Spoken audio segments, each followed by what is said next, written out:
The Desert Healthcare District and Foundation presents a podcast that supports your health and wellness where you live. This is Healthy Desert, Healthy You, hosted by Will Dean. Now, here's Will. Hello, friends. Welcome to the latest episode of Healthy Desert, Healthy You, the podcast. Today we are talking about a very important topic and hopefully learning about, that is HIV and aging. And our guest today is Jax Kelly, who is the founder, president, and CEO of the Aging and HIV Institute. Welcome, Jax. Hi, Will. It's great to be here. I'm so happy to have you here. I know that you've been involved in the community for many years, but I wasn't as aware of the Institute. So tell me about the origin of that, when you started it and what moved you to create it. Yeah. First of all, thank you for inviting me here. I'm so grateful to be part of the Palm Springs community. I've been in Southern California now for over 25 years, and the last 12 years or so, I've been in Palm Springs. So it's been a really great experience. And the Aging and HIV Institute came from my realization when I was 44 and I was diagnosed with HIV, that people who were around that age were going to, first of all, we had ARTs, the medications that are keeping us alive. So there are possibilities that we were going to grow old were great. And also the demographic data showed that at a certain point, the population of people who were living with HIV was, the majority of them was going to be over the age of 50. And so it was pretty clear that there was something that needed to be done about people who were aging with HIV. And my experience had been mostly in the HIV services world. And for years, I'd been advocating for an attention, some kind of a thing that would actually focus on aging. And to some extent, we were able to do that. But because of limited state and federal budgets, there really couldn't be that much attention to it.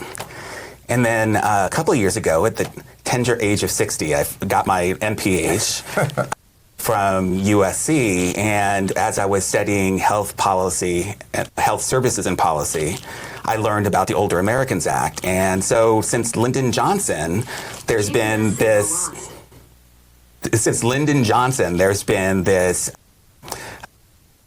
law nationally that addresses older people, providing services like transportation, Meals on Wheels. So all of those things were things that we wanted in the HIV services world. And instead of reinventing them there, it just made more sense to let's work within the aging services world. But what I learned when I started immersing myself in the aging services world is that it's not that they were not inclusive of people who are HIV positive. It's just that they had no experience. Because since Lyndon B. Johnson, it's been almost, that's a lot of years, but it's only been 40 years that we've had HIV/AIDS. It takes a while for that to happen, that kind of integration into the aging services. So to make my long story shorter, the Aging and HIV Institute was really to bridge the gap between the two, the aging services and HIV services, and also to raise more awareness in aging services about people who are aging with HIV. You mentioned that we've been aware of HIV for about 40 years. And I recall that it was really slow going in the beginning in terms of just having it acknowledged that it existed. And then the medications came, and by the time that you were diagnosed, you realized that there's a possibility, a very real possibility, that people could live a long time, a long, full life with HIV. Sure. So I'm wondering, how has the perception about HIV changed in recent years? Because it seems like it doesn't get as much attention as it used to. Yeah, so that's on so many different levels. Just the attention that it gets, I think, might be because we're doing so well on our medications. Right. We're certainly not, we're dying of things like cardiac or bad hearts or diabetes or the things that most older people die of. And it's not so much of having to do with our HIV diagnoses. that's changed. So it goes under the radar in some respects. But the other part of it is that I think some people, as a population gets older, the younger folks need to be re-educated. And I don't think there's a lot of really good education going on in the schools or in our colleges about HIV, but we still have new infections among younger people, and in fact, we still have new infections among older people as well. To what do you attribute that? One of the good things that happened because of the fact that the medications have, for example, myself, I've been on medications now for 20 years. So I could not transmit HIV to somebody else because my viral load in my blood is undetectable. Okay. When you have a lot of people like me who are HIV positive with undetectable levels of virus in our blood, that means the opportunities for the virus to spread are diminished. And several years ago, we were all on the idea that the more people who brought their viral load to zero, the less likely new infections would happen. And that's still true. And in some foreign countries that have brought the number of people who have a zero viral load to 95% of their population, and that's possible to do. It just hasn't happened here in the United States. Then the infection rates go way down. So one of the things we have to do is to increase the number of people who have an undetectable viral load in this country. And then the other thing is to do more education, more prevention work. Absolutely. So I want to get to, you were mentioning the Older Americans Act state plan, California. Mm-hmm. And I know that you've been involved with that, as you mentioned. What does that plan actually do? What does it propose to do for older people? This is part of the Greater Older Americans Act, what I was referring to since Lyndon Johnson. Right. So the states who have signed on to this, all of 50 states have passed their own version of an Older Americans Act, which very much mimics what the federal government had proposed, okay? And it's really, and the reason why they did that is because it's a vehicle for receiving federal aid to run the Meals on Wheels program, to run the transportation program, to run those programs that are part of the Older Americans Act. So the state plan really is just the state reporting back to the federal government what they intend to do with the federal dollars. And what has the reception been to your wanting or advocating for the inclusion of older people with HIV? I think generally it's been very positive. California is really the second state in the country, and maybe there's only two. I don't know if a third one has popped up, but only the second state in the country that had amended its version of the Older Americans Act to include people who are HIV positive as a population of greatest social need. So that actually gives us the ability, and gave my organization, the Aging and HIV Institute, the platform to do the advocacy work that we did in last summer to remind the state of California when they were doing their state plan that you can't exclude HIV in your state plan because it's one of our populations of greatest social need. So you need to put that in the plan. And so it wasn't that, I don't know what was the thinking behind it initially when they drafted the state plan. Right. But for me as an advocate, it was shocking. And they left out LGBT too. And I had worked with the state in the last couple of years on their first ever survey of LGBTQ older adults. And it's, don't you want to brag about that? Here's your opportunity and say what you expect to get out of it. I think that in the advocacy work that we did, getting people, our partners in the advocacy community, and getting people who are HIV positive as well as LGBTQ older adults to write in and to be part of the public comment probably move the needle, so to speak. So when you mention or talk about social need, that refers to things like isolation, those feelings around that, and how people are affected by it, or what are the other social? That's a good legal question, okay? Because the thing is, when we talk about greatest social need, and I think that's what you're referring to, right? So in the Older Americans Act, there's two different things. There's greatest social need, and then there's greatest economic need. Social need is probably the one that catches everything else, like equity issues, whereas it wouldn't be readily clear that HIV positive people are in greatest economic need. But it's certainly, as a group that experiences a lot of stigma, discrimination, there's still some states that criminalize HIV. The case for it to be of greatest social need is probably indisputable. I imagine there's a role for Coachella Valley nonprofits and agencies to have, for lack of a better word, to supplement what the plan does or to support the plan. What are some of those needs that? Yeah, I'm so glad you mentioned that, because the master plan for aging was created back in 2021. And it's supposed to acknowledge the fact that by the year 2030, 1 out of 4 Californians is going to be over the age of 60. Looking at that demographic, it highlighted the need for the state to start really examining what does it mean to be an older adult in the state of California, and how were we going to address it, and to do it across the map.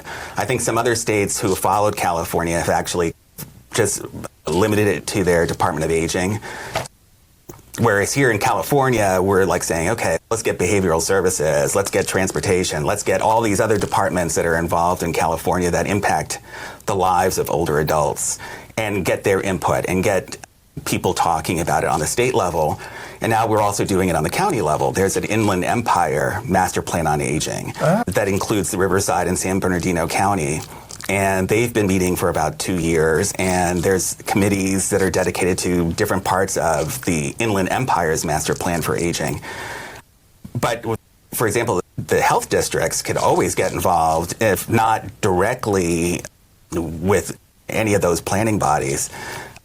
But you're going to do listening sessions. Community listening sessions about our strategic plan.